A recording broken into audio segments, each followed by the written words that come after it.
Oi pessoal, esse é o canal Odonto Revisão e a gente vai continuar em periodontia, falando agora sobre a anatomia dos tecidos periodontais, a segunda parte de gengiva. Agora a gente vai falar sobre os aspectos microscópicos da gengiva. A gengiva ela é composta basicamente pelo epitélio escamoso estratificado, que é um epitélio celular, e pelo tecido conjuntivo subjacente, que é um tecido pouco celular e rico em fibras colágenas e substância fundamental. De forma leiga, digamos que o epitélio escamoso estratificado forma as paredes de uma espécie de saco, digamos assim, e o tecido conjuntivo é o tecido que é o conteúdo que preenche esse saquinho, que é a gengiva. Então, de forma leiga, é basicamente isso. Então, vamos continuando. O epitélio gengival, ele tem três áreas. Tem o epitélio externo ou epitélio oral, que fica voltado para a cavidade oral, né, a parte mais externa da gengiva. Tem o epitélio sulcular ou epitélio oral do sulco, que fica voltado para o dente, sem entrar em contato com a superfície dele. Ou seja, ele é o epitélio que fica localizado no sulco gengival. Ele não está aderido ao dente, ele fica voltado para o dente, mas não está aderido ao dente. E tem o epitélio juncional, que promove o contato da gengiva com o dente. O epitélio juncional, ele começa lá quando termina o sulco gengival e segue até a junção cemento-esmalte, já na parte da gengiva inserida, tá? E por isso chama juncional, porque ele, digamos que junta essa parte do dente à gengiva.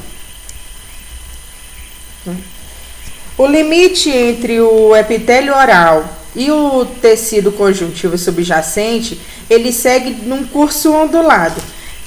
Vamos imaginar assim os dedos das duas mãos se entrelaçando, ou dois pentes entrelaçando. Eles seguem de forma ondulada. A gente pode observar aqui a junção do epitélio oral em vermelho com o tecido conjuntivo, né, subjacente em azul.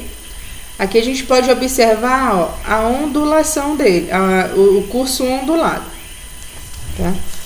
Tá? As partes de tecido conjuntivo que se projetam no epitélio são chamadas de papilas conjuntivas. Papilas do tecido conjuntivo. Está aqui marcada em azul. E elas são separadas entre si pelas cristas epiteliais, que são as partes do epitélio oral que entram, digamos assim, no tecido conjuntivo. Então, repetindo, a parte do tecido conjuntivo que entra no epitélio oral é chamado de papilas do tecido conjuntivo. E a parte do tecido conjuntivo, quais são? E a parte do epitélio oral que entra no tecido conjuntivo é chamado de crista epitelial, de cristas epiteliais. Na gengiva normal, ou seja, aquela que não está inflamada, as cristas epiteliais e as papilas do tecido conjuntivo não existem, estão ausentes no limite entre o epitélio juncional e o tecido conjuntivo subjacente. Ou seja, não há papila do tecido conjuntivo e não há crista epitelial no tecido no epitélio juncional, tá? Então, a presença dessas cristas epiteliais,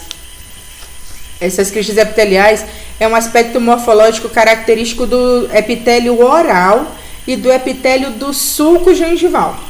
Enquanto no epitélio juncional, essas estruturas não existem, tá?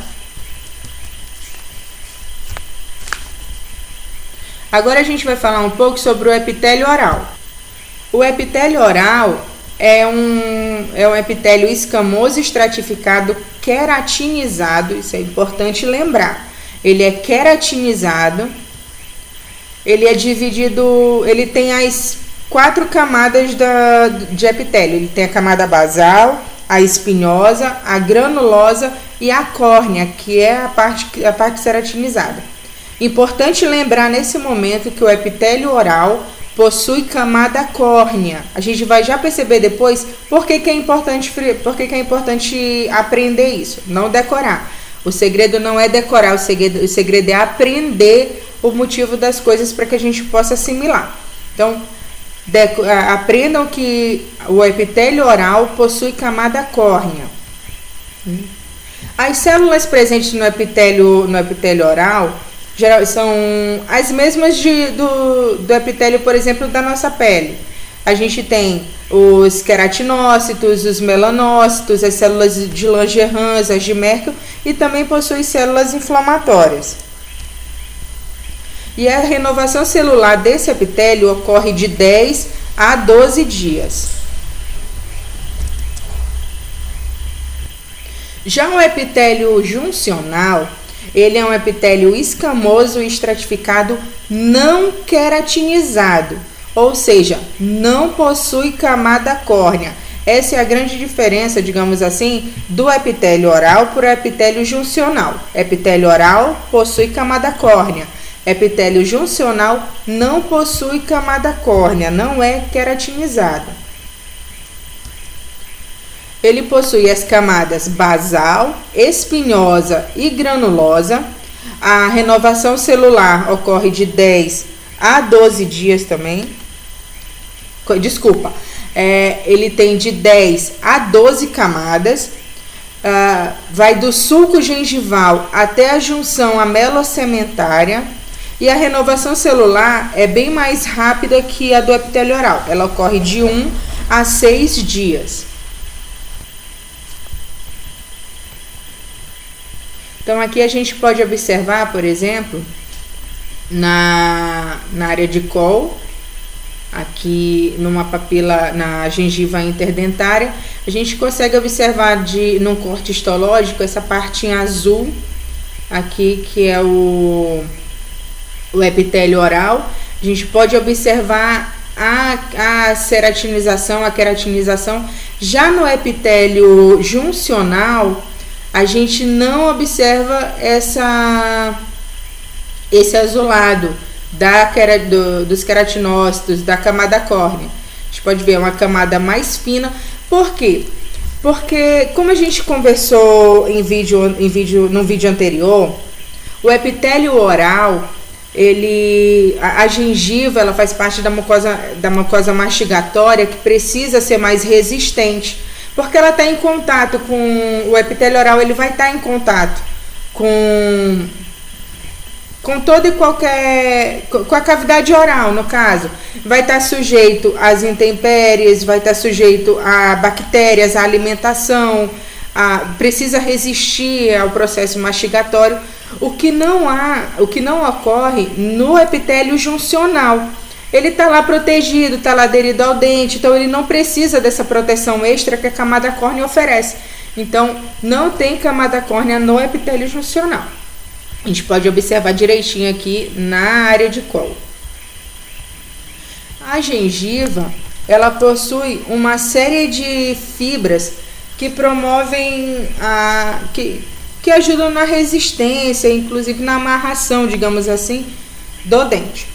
Essas fibras são as fibras circulares, que são feixes de fibras que ficam dispostos na gengiva livre e que circundam o dente em forma de anel. Então, digamos que hajam vários fiozinhos que ficam circundando o dente por dentro da gengiva, circundando o dente. Outro tipo de fibra são as fibras dentogengivais. Essas fibras, elas ficam embutidas no cemento da porção supraalveolar da raiz. Ou seja, ela fica na parte de cima, ela fica na região do cemento, acima do alvéolo, acima do osso alveolar da raiz, onde se projetam a partir do cemento em forma de leque em direção ao tecido gengival livre, das superfícies vestibular, lingual e interproximal. Então, a gente pode observar o seguinte: A partir daí a gente já vê. As fibras circulares circundam o dente, formam um anelzinho circulando o dente. A gente pode observar aqui, são esses pontinhos que aparecem na imagem. As fibras dentogengivais, elas saem da região que mais próxima ao dente para cima. A gente pode observar para cima em forma de leque. Então, viu na imagem? As fibras elas estão para cima, são as fibras dentogengivais. Já as fibras dentoperiósteas, ao contrário das gengivais que vão para cima, elas partem do mesmo ponto e seguem para baixo, tá? Então, elas se acham inseridas na mesma porção do cemento que as fibras dentogengivais, porém a trajetória é em sentido apical, sobre a crista óssea vestibular e lingual. Ou seja, ela passa por cima do osso do osso alveolar, seguindo no sentido apical, tá? No sentido do ápice da raiz. Então, vamos lá. As fibras dentogengivais, elas saem do cemento e seguem no sentido cervical do dente, no sentido cervical do dente, da coroa. Já as fibras dentoperiósteas, elas saem do mesmo lugar e seguem no sentido da raiz, no sentido apical. Então, as dentogengivais para cima, as dentoperiósteas para baixo. E temos também as fibras transeptais. Essas fibras, elas são vistas aqui à direita do desenho, estendem-se entre o cemento supraalveolar de dentes vizinhos. As fibras transeptais, elas seguem uma trajetória retilínea sobre o septo interdentário e estão inseridas no cemento de dentes adjacentes. As fibras transeptais, elas ligam um cemento a outro, o cemento de um dente ao cemento do seu dente proximal. Então, essas fibras, elas promovem a amarração da gengiva, digamos assim, ao dente. Tanto a gengiva ao dente, quanto a gengiva, digamos assim, ao cemento de dentes proximais, de dentes vizinhos. Então, essas são as fibras gengivais. Agora é a sua vez. Gostou desse vídeo? Curte. Isso vai ajudar muito a gente. A sua dúvida também pode ser a dúvida do seu colega. Se você não entendeu muito bem essa aula na faculdade, seu colega também pode ter dificuldade de entender. Então, ajuda ele e compartilha esse vídeo. Compartilha nos grupos de WhatsApp da faculdade, compartilha no Facebook, no Instagram. O importante é manter seus colegas também atualizados e que eles também possam entender, porque a sua dúvida pode ser a dúvida do seu colega. Ainda não entendeu muito bem, ainda ficou aquela duvidazinha, tem dúvida em outro assunto, quer que a gente faça vídeo a respeito de um outro assunto? Então comenta aí embaixo, deixa sua sugestão, deixa a sua dúvida, que a gente vai responder, a gente vai continuar fazendo vídeo para que você possa realmente aprender o assunto. Também ajuda muito a gente se você se inscrever no nosso canal. Além de se inscrever, clica no sininho para sempre que surgir, para sempre que aparecer um novo vídeo, para sempre que a gente lançar um novo vídeo, você possa receber em primeira mão. Então, galera, por hoje é só. Bons estudos e até a próxima. Tchau!